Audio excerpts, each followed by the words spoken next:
It's like stepping into a time machine. It's like stepping into a time machine where you encounter both ancient artifacts and modern artworks. From Taino carvings to maroon exhibits, each display the diversity of Jamaica's cultural heritage. It's the most important museum in Jamaica. It's the National Museum, so everything here is owned by you and you. So it's all the viewers. So everything here belongs to the Jamaican people, unlike a private museum where the work is privately owned. It sees an average of 200 visitors daily, the majority of whom are school children. Because of its location, parking can be a struggle, but once bookings are made on time, appropriate arrangements are made to provide safe parking. The national collections are comprised of over 21,000 artifacts that date back to the pre-Columbian era. One of Jamaica's national treasures is the Mary Seacole bust. A lot of what we inherit is from people who donate works of art, or historical artifacts, or art in the case of the National Gallery. We do occasionally buy extremely important pieces, such as a figure, the statue of Mary Seacole behind you, which was an incredibly important piece of work, which was very important for Jamaican history as well as us, because this is where she lived. We also have Taino artifacts, so pieces from before Columbus came over here. You know, it's we have a small but important collection of Taino artifacts, which we're hoping to increase.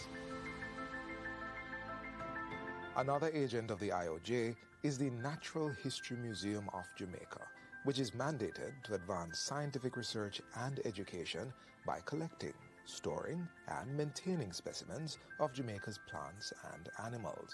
It's a fantastic place to explore and learn about Jamaica's natural wonders. Visitors can marvel at rare and endemic species, from colorful birds and butterflies.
Good morning, everyone, and welcome to another post-cabinet press briefing. And today is July 17, 2024, and we have a lot to talk about in relation to Hurricane Beryl and the relief and recovery efforts, and also to look at some other items that are notable in Jamaica. I have to welcome this morning the Honourable Darrell Vaz, our Minister of Science, Energy, Telecommunications and Transport, who is here and will be going through some of the updates from his ministry.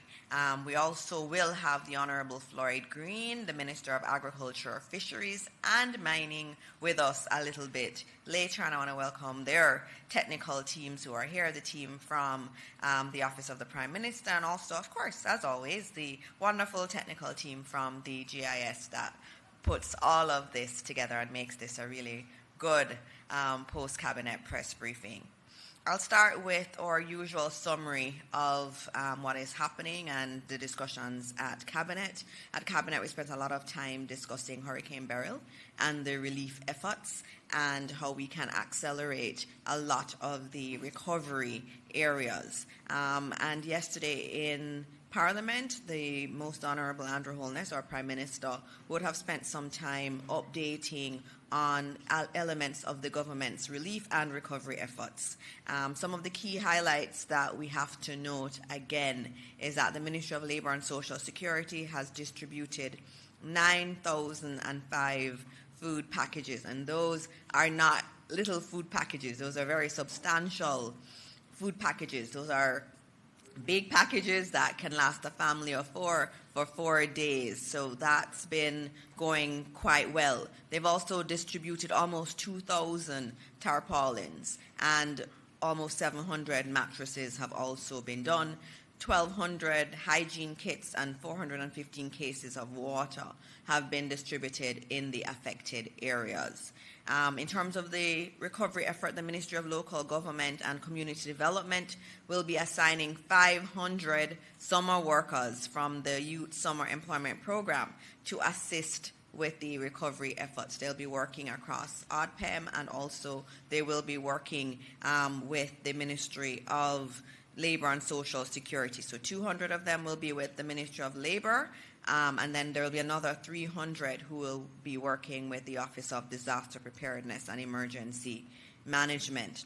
Very importantly, in terms of supporting our Jamaicans to get back on their feet, that is a priority. That was a priority in terms of the discussions in Cabinet on Monday, and you would have heard that we are looking at grants to small businesses or micro businesses. Many very small shops that are in our communities were affected significantly, and we are working at grants to up to 2,000 business operators or small business operators who really do need our help so that they can get on their feet. Grants of up to $100,000 each.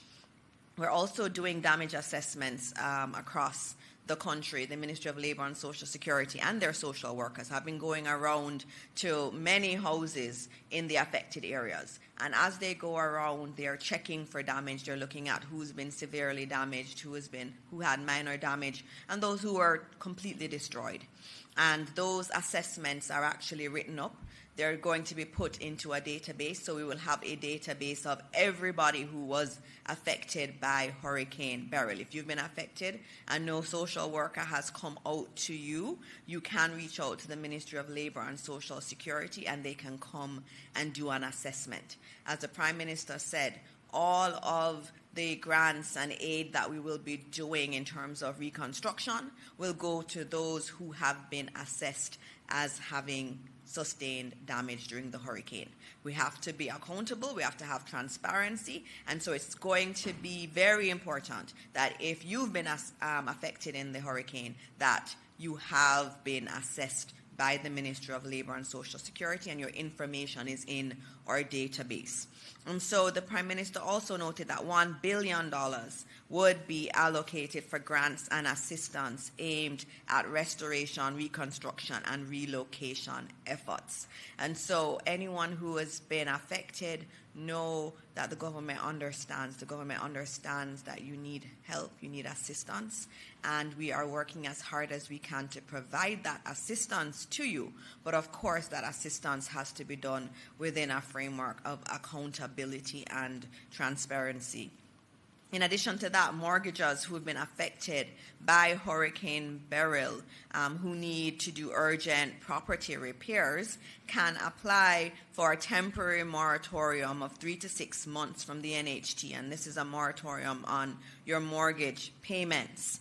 And that's very important. So if you are affected, you can go to the NHT. The NHT is a very caring organization. They understand, and they have indicated that if anyone is having any difficulty as a result of Hurricane Beryl in paying their mortgages, that they just need to reach out. In addition to that, the NHT is providing home grants to assist with repairs, and this will be available and based on the level of need and the impact you have had. And what's important about this, and this is again showing that we're not just focused on one group and not another group. We are focused on everyone. So even if you do not have a mortgage from NHT, you can benefit from the grant if you are a contributor. So if you are paying your NHT every month, but you've never gotten a benefit from the NHT, you qualify for a grant. So that is a much broader pool than what we discussed in terms of the moratorium, and I urge those who are affected to take advantage of that. In terms of utilities, I will not go into that because Minister Vaz, who's been ably championing the cause of every Jamaican to have their electricity back in place and to have good telecoms infrastructure back in place.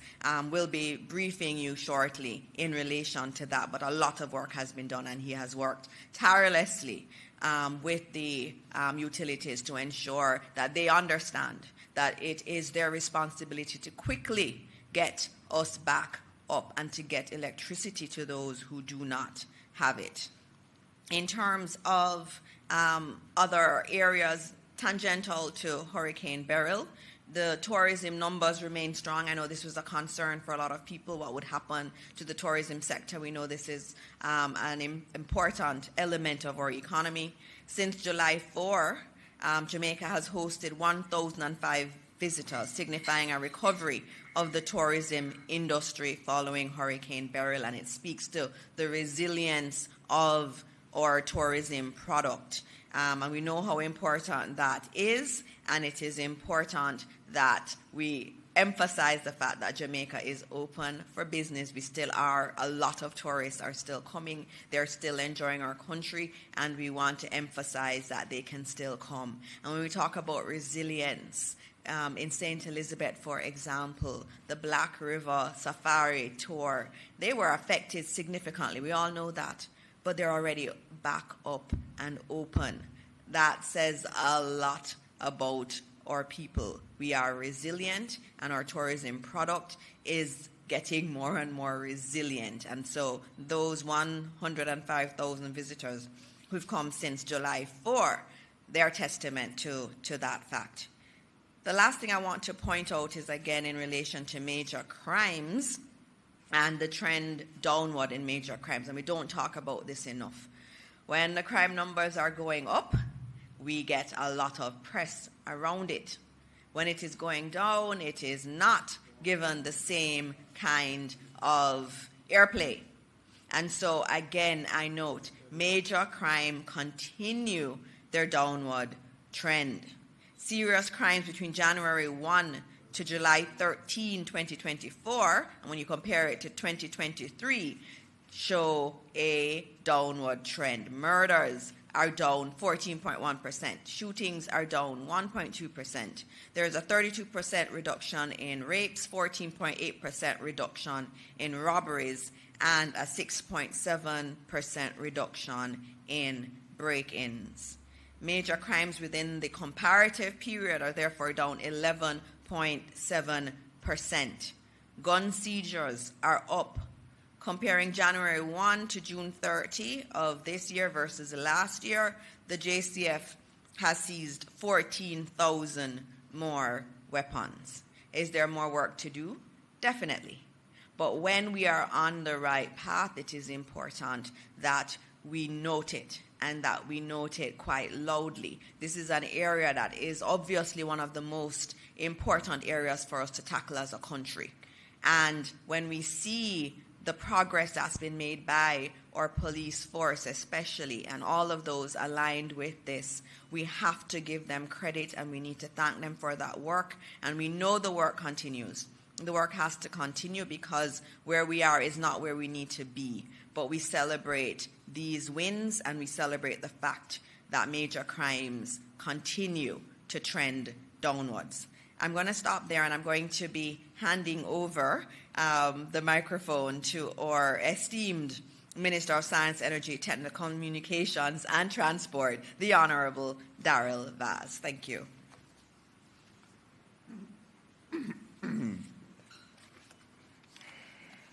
Good morning, ladies and gentlemen. Good morning, Jamaica.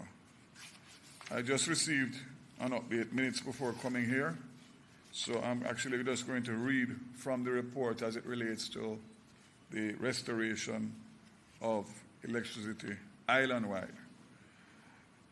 Just to put it in context, they have completed their assessment at JPS in relation to the damage, and they had 94 transmission structures damaged, 2,602 light poles damaged, 4,287 damaged conductors, 137 damaged transformers, and 2,185 other transmission and distribution equipment damaged. So the JPS did suffer significant damage, infrastructure damage, with the passing of Beryl, all island. The good news is, or the question that would come after, is can they afford to fix it? And the answer to that is yes.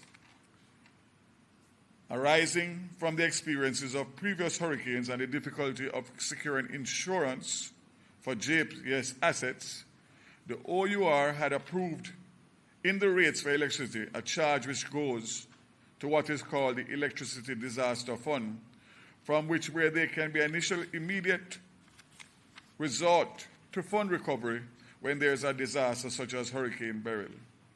The fund currently has an accumulated value in the region of $50 million, and JPS will be allowed to draw down on this fund for its recovery.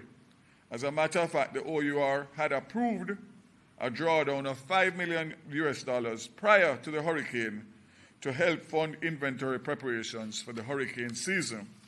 So, ladies and gentlemen, that's good news. The bottom line is that they did spend close to $5 million to get inventory prior to the hurricane season, and unfortunately, at the beginning of the hurricane season, Beryl hit Jamaica. Secondly, and most importantly, the issue of external help. I had a discussion on Monday morning at 9 o'clock with the JPS management team, where I insisted that the time had come for external assistance based on the suffering of the Jamaican people, based on the gaps that exist in the supply across every parish. So aside and apart from the harder hit areas, South St. Elizabeth, Manchester, and Southern Clarendon, the fact is that we are going today, as a matter of fact, would be 3 weeks since Beryl passed, and we still have significant amounts of persons without electricity and, of course, some without light. The external local contractors from the bauxite industry have been sought and assigned to Hanover and St. Elizabeth. Support requested from CARILEC, Caribbean Electric Utility Services Corporation. I can confirm that Belize and Suriname have agreed to send persons, and also Trinidad and Guyana. I had a conversation this morning with the Minister of Foreign Affairs, for which I asked her to please reach out to all of our brother and sister countries to see what assistance can be given in the shortest possible time. The time has come for external assistance so that whatever is outstanding can be done in the shortest possible time. Let me go to the critical matter of critical government agencies and institutions. All major hospitals have been restored, and I'm happy to indicate that based on a meeting with Minister Samuda and the chairman and interim CEO of JPS, we have been able to move the NWC priority pumping sites from 52% to 81% as of this morning.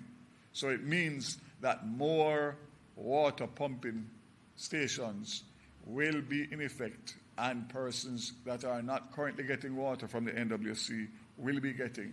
The Prime Minister would have mentioned yesterday evening in Parliament that for those that are still having issues based on the geographic locations, that instructions have been given to the Water Commission to rent generators to get those up until such time as JPS can catch up. So what we are doing is a two-pronged approach to connect back as many as possible and to use generators where possible for the balance of water supplies. Happy to report 51% of customers in St. Elizabeth have been restored, and the key areas restored: sections of Black River Junction, Alligator Pond, Top Hill, Good Hope, Santa Cruz, Crane Road, and Watchwell, and many more to come on stream between now and weekend.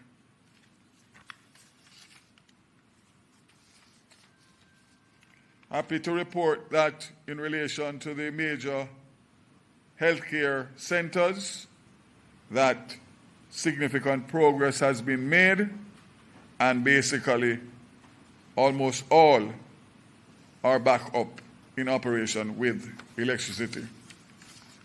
These are the critical numbers for the NWC pumps, and I'm going to take the time to read it out because it's important, especially for the persons in these particular parishes. Clarendon, total amount of pumps, 25, restored 21. Manchester, 11, restored 5. St. Elizabeth, 12, restored 3. Hanover, 7, from 7. Westmoreland, 8, 7 restored. St. James, 22, 21 restored. Trelawney, 9, 8 restored. St. Anne, 11, 9 restored. St. Mary, 6, 5 restored. Portland, 5, 4 restored. St. Thomas, 4, from 4. Kingston and St. Andrew, 20, 19 restored. And St. Catherine, 39 and 36 restored.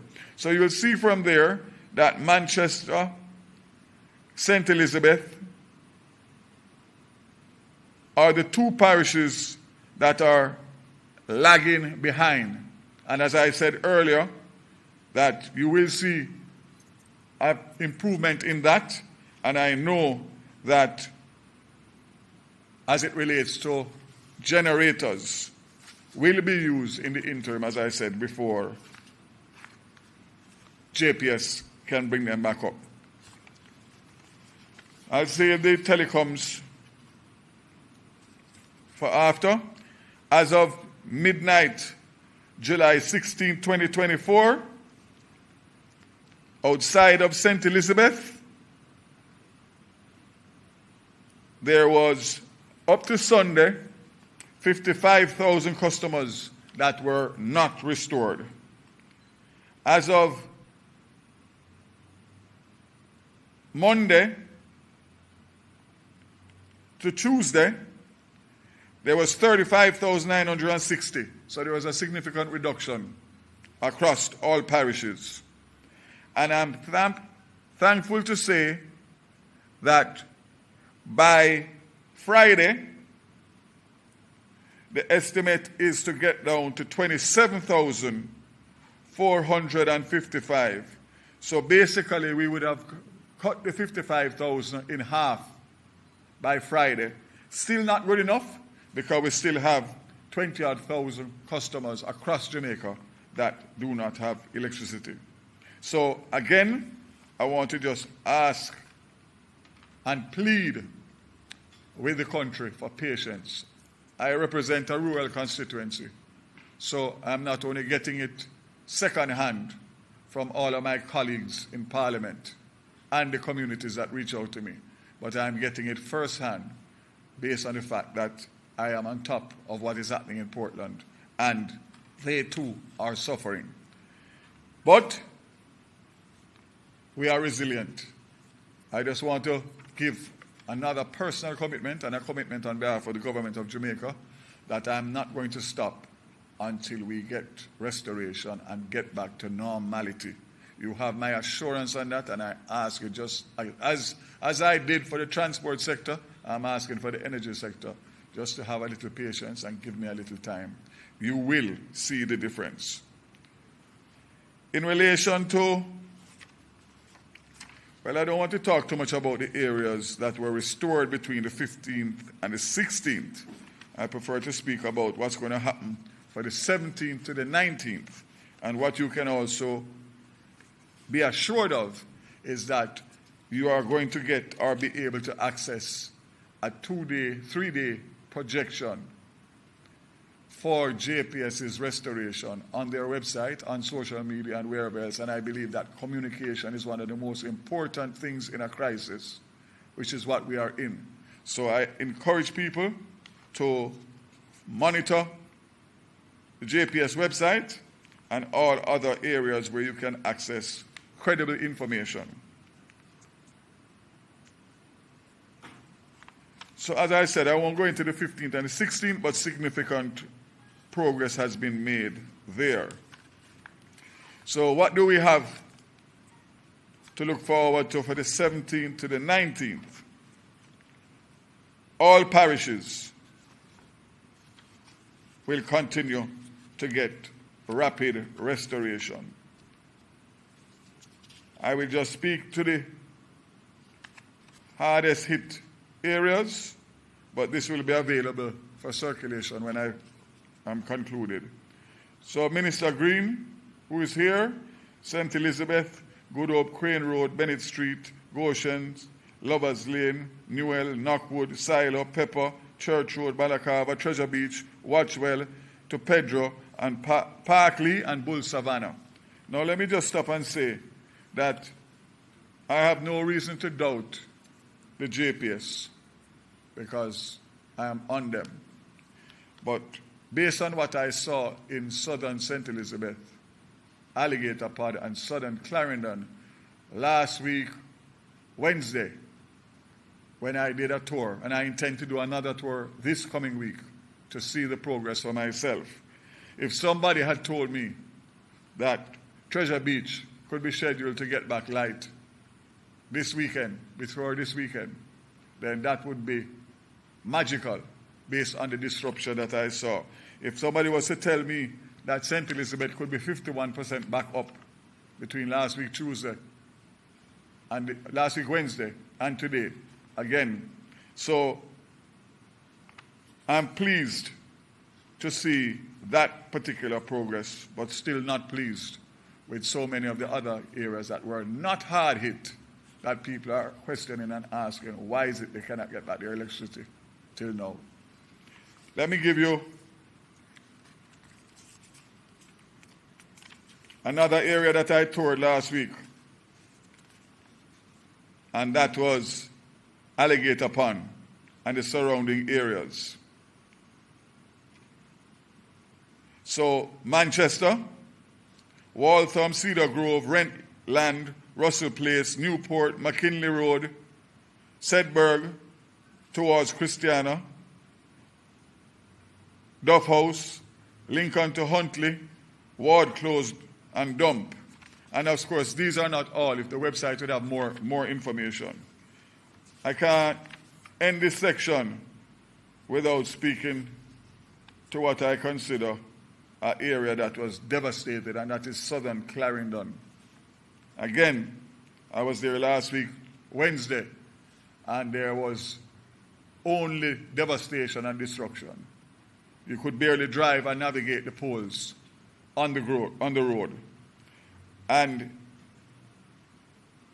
aside and apart from what has been done already, what is intended to be done between today and the 19th of July, going into the weekend, Belfield to Bellasgate, Moko, Denby, Crawl, Racetrack, Portland Cottage, Rocky Point to Lionel Town Housing Scheme, Kemps Hill, Racecourse, Water Lane, Milk River, Dalman's Cross, Hazard Drive, Salt River Road, Inverness, Watermount, Mundletown, Pennant Wood, Chateau, Fairfield, Longsville Boulevard, Vistra Del Mar, going west, Freetown, Browns Hall, Sedberg, Mundletown, New Longville, Mucker Road, Ashley, Rose Hill, Peter King intersection, Hazard Drive, and Trenton Road. Again, that's on top of what has already been restored. So, ladies and gentlemen, again, I'm just highlighting the fact that the worst affected areas are fast becoming back restored. And that is because, again, of a plan which was executed to put a task force in those areas to make sure that they could get the treatment they needed based on the devastation which existed. So I will just quickly do the telcos who are performing well.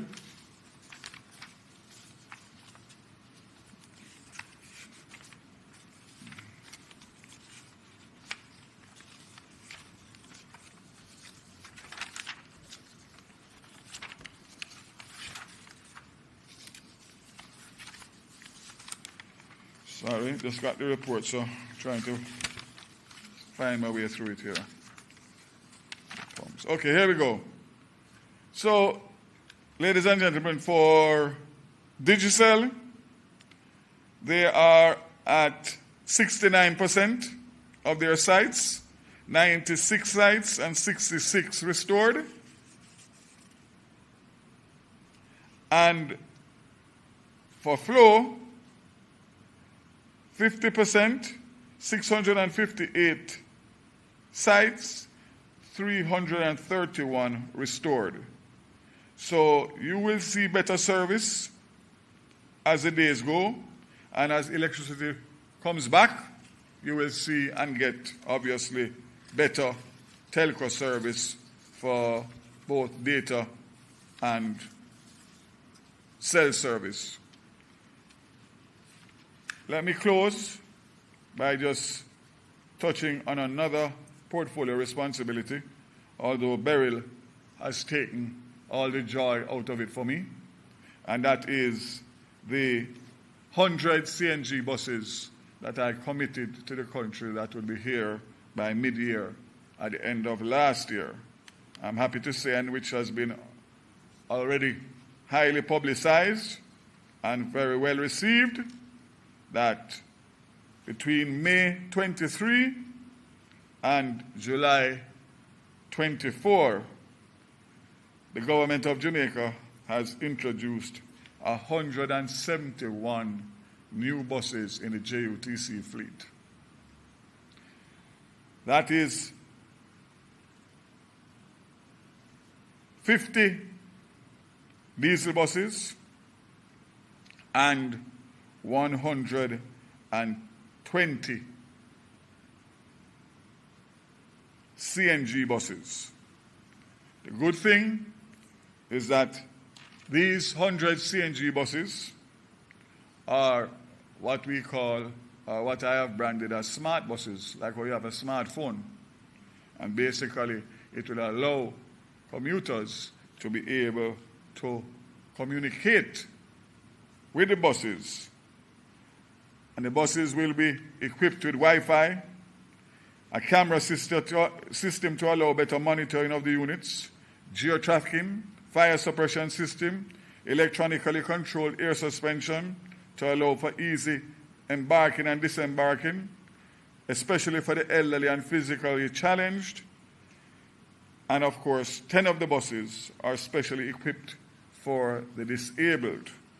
So in essence, what we can look forward to for next month going into back to school is a much more efficient JUTC, which will allow persons to use an app to see exactly where these buses are and the timelines, including what load they have. So you'll see if the bus is overloaded already, and several other features which will be introduced and a public education campaign done in tandem with the launch of the buses. Not to mention that we are going to be encouraging and moving towards a cashless system for the JUTC, which means that in short order, we will be going completely cashless, which again will help with the revenues for the JUTC. So I don't think it's the right time to spend a lot of time on buses when people have no electricity, but just to assure you again, my Jamaican brothers and sisters, that demonstrations don't help, they hinder. I understand the frustration and I understand what has been the modus operandi previously. But in this particular situation, it only will impede the ability of the JPS to respond, and JPS is not going to come to areas that are having demonstrations and high tensions because they are worried for their safety of their employees. Let us just use the regular communication. You can reach out to me, you can WhatsApp me, you can social media, whatever it is, and any area that is still having an issue will be brought to the attention of the JPS, and I will personally follow through to make sure that it is restored in the shortest possible time. Again, for the harshly affected areas, the date for complete restoration is the 5th of August, just in time for independence and emancipation. However, as I said, plenty restoration is happening and will continue to happen. So you're not going to wait until the 5th for one switch on all lights in St. Elizabeth and Clarendon. Come on. And secondly, for the other outstanding areas, the gap areas I call them, which are all across Jamaica, we are working towards the end of next week to have the majority of them, with a few left for the week ending end of July. So we are almost there. Let us just continue to show the resilience and the patience and continue to pray to the Almighty for help, which is coming, and more importantly, that we don't get any more storms or hurricanes or anything until we can recover from this. Thank you very much. All questions? Oh, yes. Yes. I anticipate there may be some questions, Minister, and we have our Press Secretary, Naomi Francis, who is going to lead us through. Fantastic. Thank you, Minister. Good morning, Ministers, and good morning to everyone. We do have two representatives from the media and some questions online. Let's start off with Mahiri as usual. Morning, Minister. Mahiri Stewart from Nationwide here. I asked this... Yeah. Yeah, so I asked last week to the ministers that were speaking, so I guess I'll just keep asking any minister that comes up from here on out. Seeing that we are now 2 weeks removed from the passage of Hurricane Beryl, given your portfolio, is there any aspect of the rebuilding or the restoration process, whether it be telecommunications or energy, that you believe you've learned lessons from or can improve on in the event that Jamaica is hit with another weather system in the rest of the year? So I think that this will give us, the last hurricane that we had was 2004, if I'm not mistaken. I was at Ivan. So there's a significant time that has passed since that last event, weather event. And I do believe that this experience will give us reason to have a deep dive in relation to what really transpired in relation to the overall grid. Just bearing in mind that the grid did not collapse as would have been expected. It went down to 30%. If it had gone down fully, we would be talking a different talk at Postcab this morning. So we have to give some credit for that, because that's actually miraculous. But yes, and the issue of whether or not the time has come for burying the lines is definitely up for discussion. The information that I have is that to bury as against put above is 7 times more the cost in relation to putting above ground than below ground. However, question is, do we have 7 times the value in relation to the destruction? So that discussion has to take place. I do believe that there are lessons to be learned, both in terms of the JPS and both in terms of government, in terms of how we prepare and what we do. You would have seen the Prime Minister speak about giving a mandate now for generators for all major health clinics, generators for all major water pumps, NWC pumps and other infrastructure. So it has gotten the attention in relation to where the biggest impact has been caused. So the answer to your question, sir, is yes, the time has come.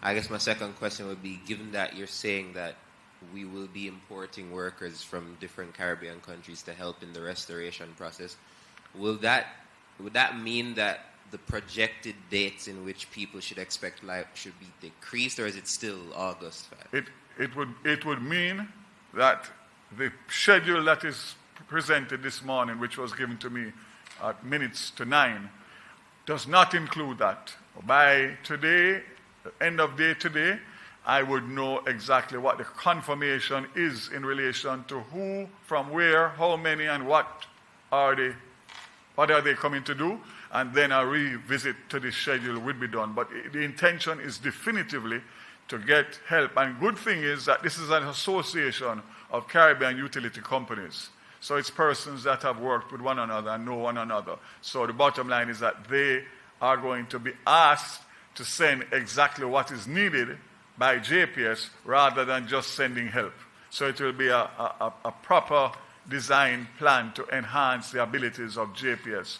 Bearing in mind that JPS has also, aside and apart from pulling that trigger, has also gotten the bauxite companies. They have brought on old employees, retired employees of the JPS, and additional subcontractors. So a lot has been done here, which we are seeing the effect of. But yes, I do believe that external, meaning external outside of Jamaica, the time has come for that, to get this last lap in relation to the 20-odd thousand customers still out of electricity at the end of this week, back up.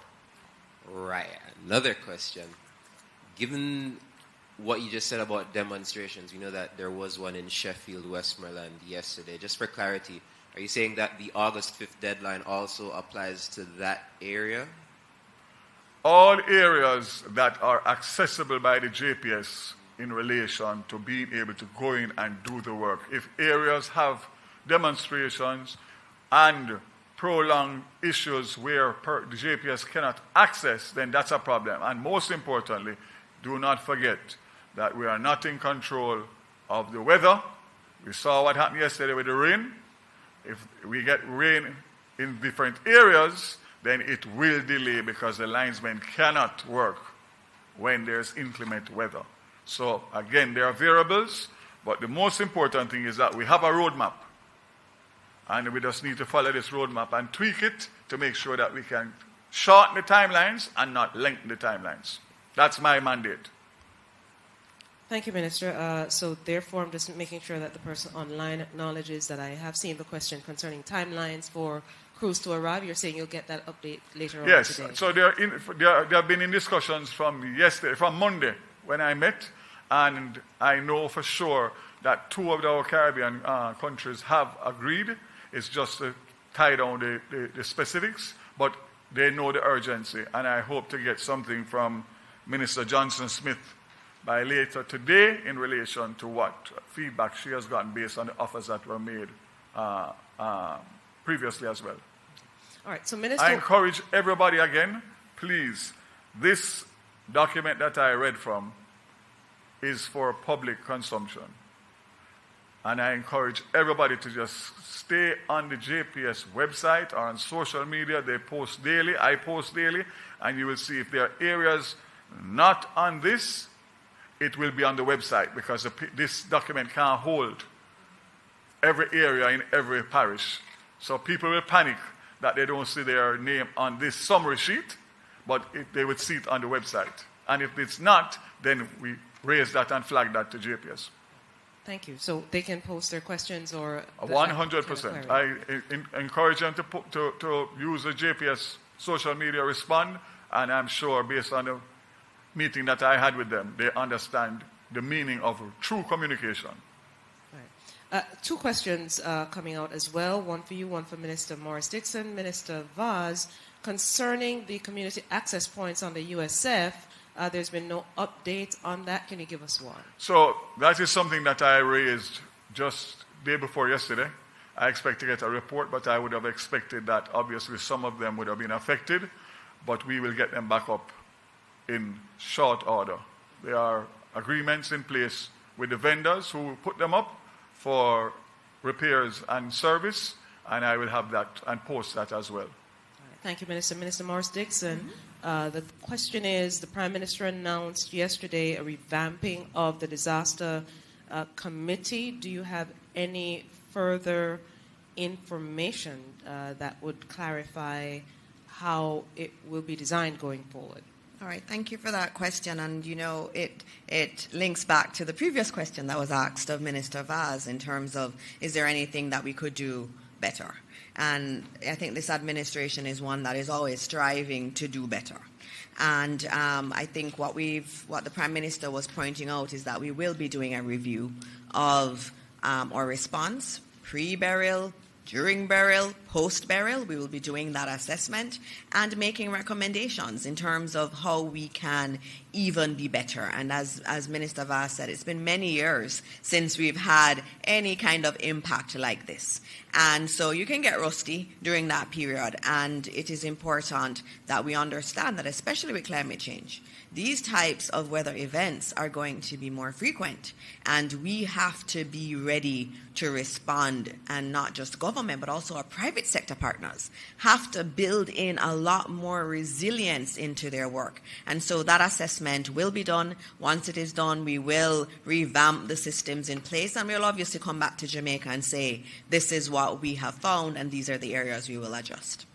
Thank you. Before I go back to Mahiri, I have one from Javon Keys, the business editor at TVJ, who is asking Minister Vaz, Minister, who will bear the cost of the overseas crews coming?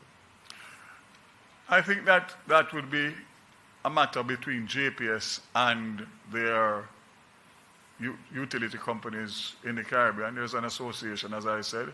There has been no demand or request of government to this point to participate, but I suspect they have their own arrangements and protocols. And don't forget that we have done the same in the past. Dominica and other islands, Jamaica has sent assistance through the army and other government entities. So there is a protocol in there. And as you say, that is the last thing I want to say is that fund that I mentioned, the $50 million fund, which is built into the tariffs, is also specifically to make sure that those funds can be used by JPS, and JPS doesn't have to fund the recovery, which would drive up the price of electricity. So we can expect, based on the fact that they will be drawing down on this fund, that the OUR would not be in a position to approve any increase in JPS utility bills on the heels of burial. So I think that should also be stated as a kind of comfort to those persons who are suffering as we speak, who are customers of the JPS. And that's a very crucial point, Minister. Let's go back. Mahiri, you had another one, and then we'll probably just wrap up and then go to Minister Green. Yes, Minister. One more thing. Following your tour of the southern parishes, we know that members of the private sector, Michael Leach and Metri Siaga, they've both called on the private sector to help Jamaica in this rebuilding process. Given your tour of those parishes, is there any aspect of the rebuilding process that you think the private sector could be paramount in fixing? So the biggest issue for the residents in those affected areas is roof damage and damage to their livelihoods. And unless they can earn, they can't support themselves. And those are areas that I think would be meaningful. The government, as you know, mentioned, Prime Minister announced a $1 billion fund yesterday. $1 billion in the scheme of things is not a huge amount of money for the destruction that is there. But yes, we need to get the persons back under a roof and get them back earning. And I think that's an area that the private sector could partner with the government to make sure that that happens in a rapid, in a rapid pace. The fishing villages, they're all wiped out. That's the livelihood. Alligator Pond, Fishing Village, Rocky Point, Portland Cottage, Mitchelltown. That's their livelihood, fishing. So again, there's plenty of things that can be done to assist that sector as well as the regular farmers. But I'm sure Minister Green will speak more to that. But my answer to your question is help the people to restore their houses to good order and to get back into production, being able to earn and pay their way. Thank you, Minister Vaz, Thank you very much. always. And now we are going to have the Honourable Floyd Green, our Minister of Agriculture, Fisheries and Mining, do his presentation this morning in terms of the assessments in agriculture and fishing, and also the plans that he has to assist those individuals. Minister Green.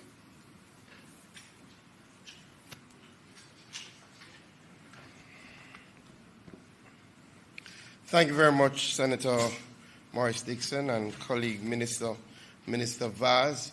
I do have members of the team. Our acting CEO of RADA is here, and our Senior Director, that's Ms. Marina Young, our acting CEO of RADA, and our Senior Director, Mr. Michael Price, who is in charge of our Hurricane Beryl Task Force, Recovery Task Force. I wanted to smile when I start, but Minister Vaz has rushed out, but I did hear him mention my community where I live. No, on Crane Road in Black River, where I live, that we will be getting back electricity. And boy, I tell you, that would be really a joy. Ladies and gentlemen, let me thank you for joining us. I would love to provide an overview of the impact of Hurricane Beryl on our agriculture and fisheries sector and outline our immediate response and some of the elements of what will be our long-term response. I will make the point that what we've decided to do in the Ministry of Agriculture is to reallocate a number of the funds that we already had to provide an immediate response, because we appreciate that timeliness is critical and that the quicker we can get our farmers and fishers back out is the better for all of us and the better for our country. We will be speaking to the Ministry of Finance in relation to a more long-term response and in relation to more financing in that regard. Hurricane Beryl has had a devastating impact on our agriculture and fisheries sector, particularly in the parishes of St. Elizabeth, Manchester, Clarendon, Westmoreland, and St. Catherine. 23,040 hectares of agricultural land has been affected. 48,852 farmers have been impacted, and that is at our last count. The estimated damage is $4.7 billion. We've seen losses across all our crop lines, but our domestic and vegetable crops suffered the biggest loss, $1.95 billion in damage. That includes things like sweet pepper, tomato, cabbage, lettuce, of course our tubers, cassava, yam, our poultry farmers, I'll go to shortly, but also our fruits, especially those on the vines, our melons, our cantaloupes in South St. Elizabeth did suffer tremendously. We would have seen $385 million in damage to our banana and plantain farmers. Again, of our commercial banana and plantain farmers, 90% of them suffered a complete loss. Livestock, we saw a lot of losses to our poultry farmers in particular, especially our small-scale poultry farmers, and they saw losses not just on their chicken side, but also on their infrastructure in relation to poultry. We also saw losses in relation to pigs, cattle, small ruminants, all of that amounting to $350 million. One of the areas that we sometimes don't speak a lot about, but is very, very important to our agricultural sector, are our beekeepers, apiculture. Now, bees are essential to the ecosystem of agriculture, and unfortunately, our apiculture sector did suffer tremendous damage. We saw about 640 bee colonies being lost because of Hurricane Beryl. Our greenhouse farmers were at the front line of the devastation.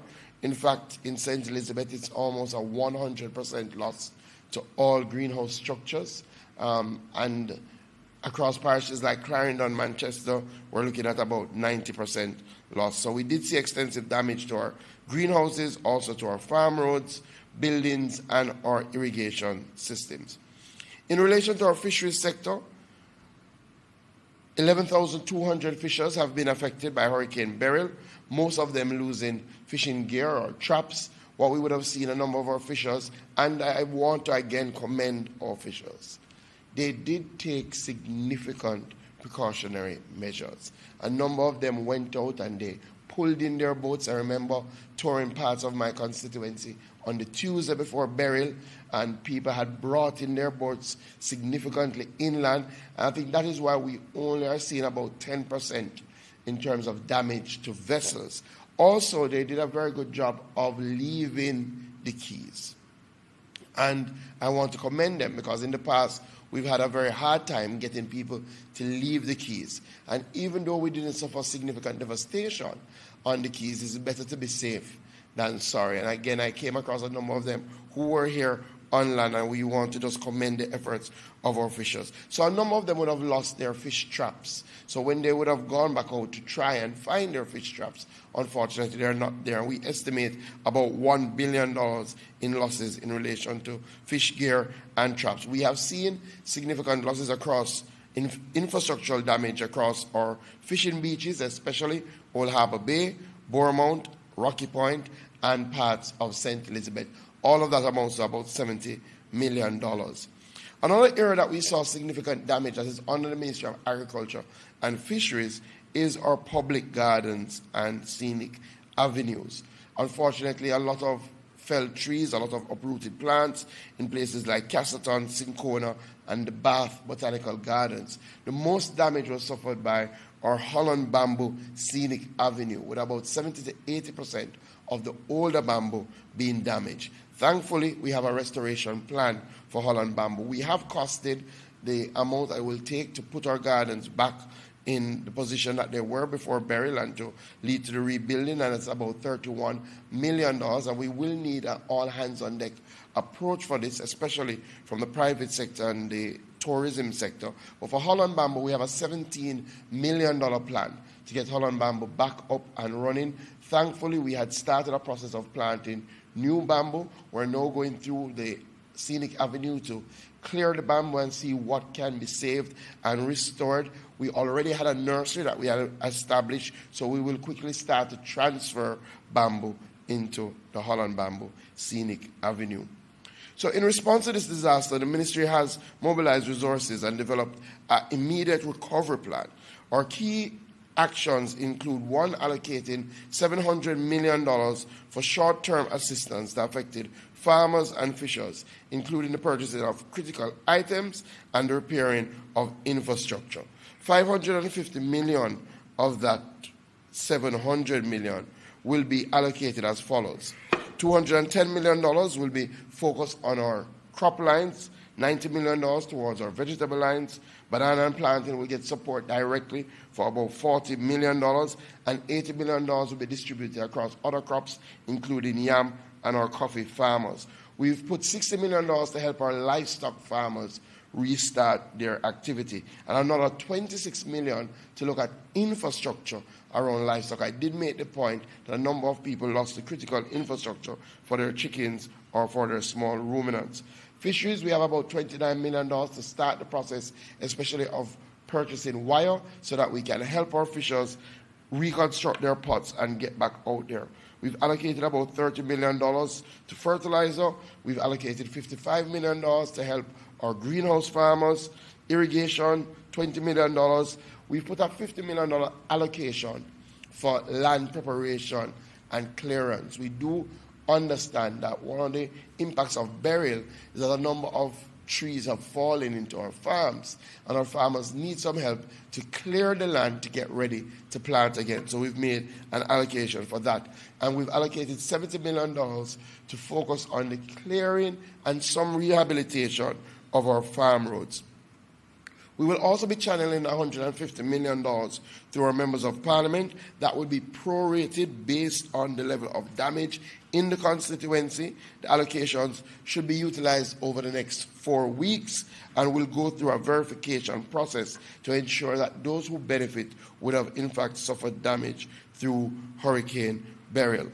Just to say, we've taken a comprehensive approach to the response mechanism for Hurricane Beryl. And I'll make the point that we've also institutionalized disaster management and recovery.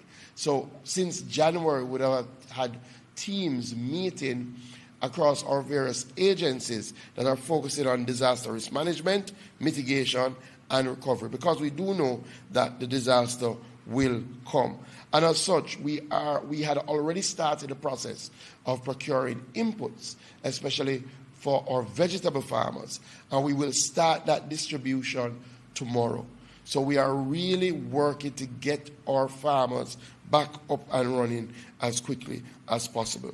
We have established a Ministry of Agriculture, Fisheries and Mining Hurricane Beryl Response and Recovery Task Force to coordinate the relief efforts. That's headed by Director Michael Price. What we've done is bring together all our agencies and also the JAS, and we're working also with the private sector to ensure that we do not have duplication of effort. So where we have entities, and we want to commend them, like the United Way, that have established a fund, and they will be looking to go out to respond to farmers. We want to coalesce and ensure that we have the list together so that if they have reached those farmers, then we can focus on other farmers in relation to support. We do appreciate that our extension officers, whether on our fisheries side or on our agricultural side, will not reach to everybody who've been damaged. We appreciate that fact. And that's why we have established a customer service hotline for people who want to report the damage directly to us. And that is 888-275-7232. So that's 888-ASK-RADA. So it's 275-7232. You can call it with RADA issues or with fisheries issues. We will channel it to the National Fisheries Authority, and we will take that information and clearly pass it to the teams so that there can be some verification. Again, through the $700 million, we will focus immediately on the provision of things like livestock feed, farming tools, again, support for rebuilding of our greenhouse and farm structures. We look at our irrigation systems, and we will also be looking at where there are shortfalls in supply and where we may need to look at temporary import measures to bridge supply gaps and to maintain food availability. One of the things that we're doing is collaborating with the Ministry of Labour and Social Security to identify those farmers and fishers that have had significant damage to their houses. The truth is, our farmers can't get back going if they still have to be focused on rebuilding their houses or putting back roofs on their houses. So we are working with the Ministry of Labour and Social Security. What we have done in that regard, we've asked our RADA and fisheries team, where they are out in the field and they come across a farmer or a fisher who has suffered a major or a complete loss, to compile a list so that we can pass that to the Ministry of Labour and Social Security so that they can be made a priority. And we think that's important. Additionally, the Jamaica Bauxite Mining Limited will be contributing $20 million to help us in the process of helping those farmers and fishers get back some security in relation to their households. We want to thank the private sector. They have really shown up thus far in a very big way, and a number of them are launching initiatives to help our farmers and fishers. We also want to thank our NGO groupings, especially the United Way, which has established a fund for immediate response to our farmers, and the Jamaica Social Stock Exchange and the NCB Foundation, who've partnered to, again, raise some capital to help our farmers. Again, this is the start of the season, and that is an unfortunate reality that we face. So what we have outlined is our immediate response. We will look to do some more substantial interventions after we finalize our discussions with the Ministry of Finance. Clearly, we want to focus on the enhancement of storage and processing capacities. We want to strengthen our local distribution networks. We want to ensure that our critical pumping stations under the National Irrigation Commission have backup generators to support the supply of electricity. That is very, very important for us. And continue to collaborate with the Meteorological Service to see how we can ensure that our farming communities have these early warning systems. Two more issues that I will raise before closing. Even before the onset of Hurricane Beryl, we've been working with our yam farmers around yam rust disease, which has presented itself in Jamaica. And we had dispatched a team from RADA, from Bodles, our research and development unit, to look at how we can help our farmers cauterize the spread of yam rust and clearly save their crops. Again, we've tried to be as proactive as possible. We've used our surveillance systems, and we have already now procured $9 million in fungicides that we will be distributing to our farmers that have been impacted. We start that distribution tomorrow to help the yam rust farmers treat with the issue of yam rust. One more issue that has been a point of discussion, clearly with the significant devastation caused by Hurricane Beryl, a number of questions have come in relation to what are we going to do regarding our Dembe agricultural show.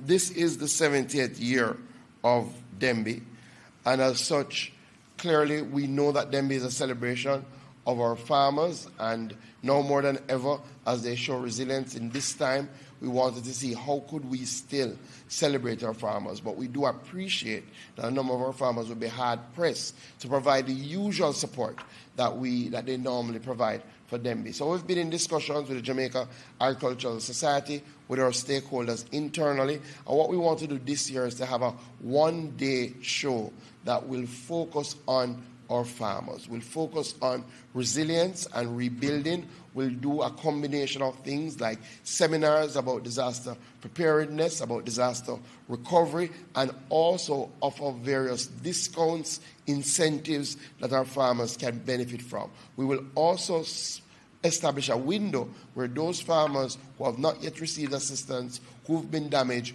will be able to come, give that information so that we can channel some support to them. So finally, Hurricane Beryl passed and the task ahead is challenging, but thankfully it is not insurmountable. I can tell you without a doubt, our most resilient people in Jamaica are our farmers and fishers. Their spirit is something that is hard to describe in words, because as I move around and interact with them, all of them, despite the devastation, are ready to get back out and to do what they love, what they're passionate about, which is to provide food for all of us. The government and the ministry stands ready to help our farmers and our fishers. Your resilience inspires us. We will walk this recovery journey together. We will walk it with the private sector. Every contribution brings us closer to recovery and resilience. And finally, for all Jamaicans, the best way to help our farmers and fishers during this time is to buy local. If we go out, support their produce, support our fish markets, then it will inspire them to keep doing what they love. Thank you.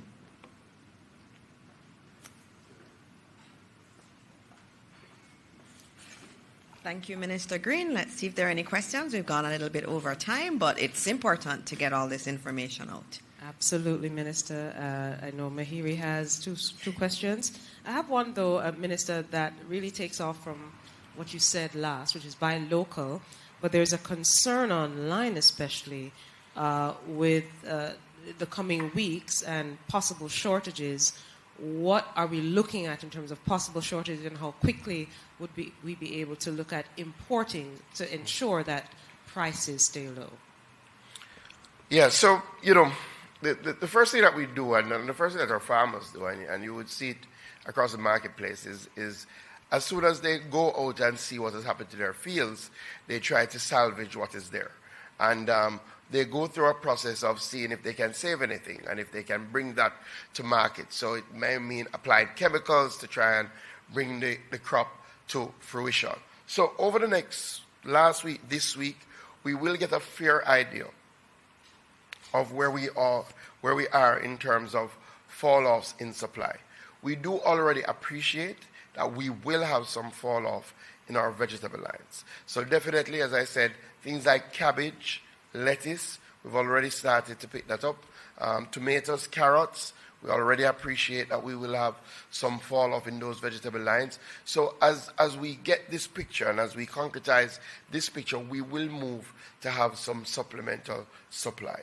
Right? But the other good news is that a number of these crops are what in agriculture we call cash crops. They're quick crops. They're crops that if you put the farmers in a position to get back out in the field, then they can work very hard to have us back up and running in weeks, 6, 8, 12, weeks to have us back up and running. So we will look at where we are coming to the end of this week in relation to the supply and the fall-off in supply.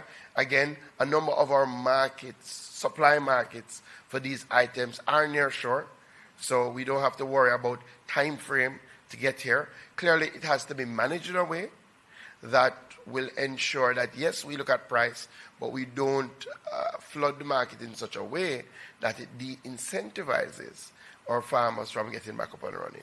So we will have to do that balance. So I want Jamaica to rest assured that we are sufficiently seized of the information that we will move to ensure that there aren't significant breaks in any of our supply chains. So you can rest assured in that regard. All right. Thank you, Minister. Mahiri? Morning, Minister. I'm still doing the rounds, asking as many ministers as I can this one question. We are now 2 weeks removed from Hurricane Beryl. Yeah? So with that being said and done, is there any improvement, any lessons your portfolio has learned from the passage of this hurricane that you think can be applied if we are hit with another weather system this year? So, two things, and I'll tell you what we've learned on the positive side, on the negative side. I'm very, very happy that a few years ago, probably 2.5, maybe 3 years ago, we institutionalized disaster management, mitigation, recovery, things of that nature. And we did it in such a way that we not only formed our overall committee, but all our entities like a RADA, like a AIC, they have these disaster committees. And they start meeting very early in the year. And why I'm happy of that, if we never took that approach, then I couldn't be here 2 weeks after and say that we're going to respond tomorrow. One of the concerns that I've had as minister over the years is that when we have these issues, these weather events, it takes a long time to go through the process to be able to respond. And it's never that the team doesn't want to respond. I mean, all of us want to respond immediately, but the procurement process is the procurement process. So this time we, for example, started to procure vegetable seeds from before there was any announcement of storms. So our vegetable seeds are here, so we can say tomorrow we're going out into St. Elizabeth and we're going to be targeting the hardest hit parishes first, and we'll literally start that distribution to our farmers. Clearly, we won't get to every farmer, but we'll be able to start and say, listen, you can go back out in the field, you're in a position, we'll provide you with some support. So I think one of the lessons that has been validated is institutionalize these structures. Don't wait, have them, because the truth is, as I've said to the team, and as the team knows, the disaster will come. Last year it was drought. We had our driest, hottest year ever. And then we did still have rain events. This year, we have a hurricane early in the season. So that has worked. One of the lessons on the negative side, we have to have backup power for all our irrigation systems. I can tell you in the irrigation zones, those farmers are normally the quickest to get back up because they don't have to contend with the supply of water. They have that.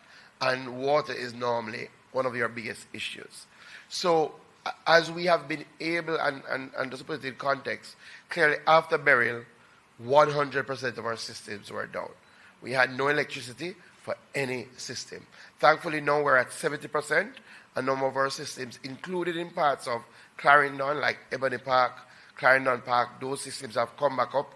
In Manchester, that Duff House, New Forest system has come back up, but we still have areas with no system operational. And what we have to be doing now, as we're doing in St. Elizabeth today, and we started since Monday, is installing generators so that we can get those systems back up and running. So one of the learnings is that we have to have these backup power supplies to ensure that we are able to keep going if the electricity goes. And additionally, I didn't speak to it, the one other thing is areas to safely store agricultural equipment. Sometimes we overlook that, right? And again, what you had in burial was debris flying left, right, and center. And in our designs, we will have to have these sort of safe houses, these storage houses that we can move our equipment into to ensure that they're free from that risk. Right. I guess my second question would be, how are your constituents? I know your constituency was one of the worst hit, and we did hear Minister Vaz speaking about things he believes the private sector could help with in terms of the rebuilding. Is there anything you may have left out that you think your constituency would need in the rebuilding process? Yeah, so it's been a difficult 2 weeks for Southwest St. Elizabeth. Not only have we been hardest hit, we have the most extensive damage. So we have at least 15 communities that would have suffered severely. And by severely, I mean 70% or more of the housing stock would have suffered damage. So it's not 1, 2, or 3, I mean 15. And that is the severe. If you're going to count non-severe, where you probably go into a community and they have 100 houses and 4 have lost their roofs, right? There's still those communities that don't count in that 15. So it's been widespread. It goes all the way from Flagaman straight through to Black River. Almost all the communities on the south, included places like Newell, Geneva, all the way into Mountainside, Arlington, Vineyard, all the way over the bridge into Middle Quarters, Shrewsbury. So I think the extensive nature of it makes it extremely difficult. All our roads were blocked. We had no electricity at all. I think the good news is that people have seen the effort in relation to recovery. So we were able to provide access by Sunday, at least 1 lane access across all the constituency. That helped tremendously because people could get in and get out and could get to their families. By Tuesday, most of the constituency, and this is Tuesday after, most of the constituency had 2 lane access. And access was very, very important. The challenge has now been electricity, water supply. With no electricity, no water supply. But again, we've been working on that. You would have heard Minister Vaz. So we have targeted our essential services, like the hospital. We got that up and running last week, Tuesday. And then our pump houses. And private sector has helped. And we are grateful for that. So we have been able to work through our NGO groupings. We've gotten generators purchased, donated. We've been able to use those generators to get some of the water systems back up and running. The truth is, as you get one water system up and running, the areas that don't have any, it becomes more challenging on them because next door neighbor might have based on the pipeline that you don't have. But what we have seen is the spirit of St. Elizabeth. People have been coming together. People have been working together to help each other. In terms of areas of support, a lot. Roofing assistance is very, very important as people try to build back. The generators for our water systems, again, we appreciate the time frames, but it's still a long time, right? And every day, it becomes more challenging for people. So the more we can get the private sector to say, let us put these generators in to serve these pumps, and if you can work with as groups and purchase these generators so that we have them if anything else were to happen, I think that would go a far way. Clearly, we have some early childhood institutions that need some support. We know the Ministry of Education has outlined a program of assistance, but what we want is, again, the more support that we have is the quicker we can get back up and running. So we know we will get back. We know we'll recover stronger. What we want to do it is in the quickest possible time. Thank you, Minister. I have a final question, really, and I think maybe it's a little unfair, but I'll ask nonetheless, given that it's really coming off of what you just said. They wanted to know a timeline then that we can expect a full recovery, which I don't know if they plan to be... Of the agriculture sector? Yes. So, yeah, it's a good question. Well, let me put some things in context. So we normally report on the losses that we've suffered. And we've suffered $4.7 billion on the agriculture side and $1 billion on the fisheries side, which would make $5.7 billion in total. That's the cost of loss. Normally, the rule of thumb is that the cost of recovering is 1.5 times that. So it will take us over $8 billion to get back to where we are, right? And where we were prior to burial. And, you know, it's unfortunate because we've been on a good trajectory, right? Despite the drought last year, towards the end of last year, we got back into growth. And we've been growing for the quarters. And I can tell you, the farmers have been expanding their hectares. They've been being more productive. So it will take a significant injection. Now, we appreciate that the government won't be able to do all of that. We won't be able to put back in $8 billion. But the $700 million is a start, immediate response. And what you find is the quicker you're able to respond, it brings down the length of time it takes to recover. So that's one. We will speak to the Minister of Finance now to see how we can get some more funds to do additional things that I've spoken about. Storage, farm roads, again, put people in a position to drive that recovery. I can't give a time frame in terms of when we will get back to where we're coming from. What I do know is that based on our resilience, and based on the fact that we've been in instances like this before, and we've bounced back even stronger, we will come back stronger. We will come back stronger. And our farmers and fishers will go out there and they will plant again, they will go out and catch fish again, and they will make money again. And they will be able to take care of their families and households and to feed us. And once that happens, you will see the knock-on effect of more people appreciating that the answer is agriculture and fisheries. Thank you. And that was the last question. Thank you, Minister Green, for that. That was very, very good. And I like the fact that you've pointed that we will rise from this and we'll be even better going forward. As we close, I just wanted to say thank you to some entities and governments who've been very helpful to Jamaica, and we have to highlight the fact that we can't do this alone. Recovery is obviously everybody in Jamaica, and also we have our supporters internationally who are helping us. And I have to thank the United Nations for their significant donation to the people of Jamaica. The U.S. government, and including USAID, has done fantastic work in supporting us. The government of Japan, the government of China, the OAS, we have several countries who are also looking at how they can provide more support through CARICOM, for example, or partners in the UK and Canada.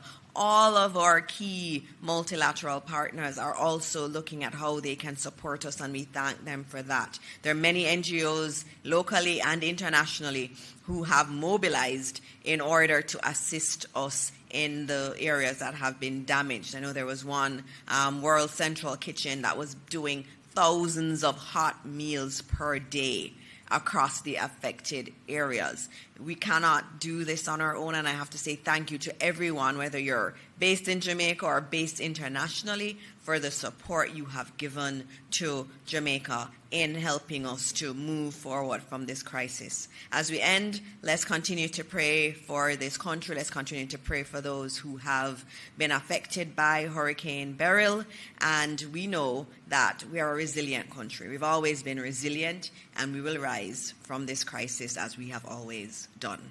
Thank you, and see you next week for another post-cabinet press briefing.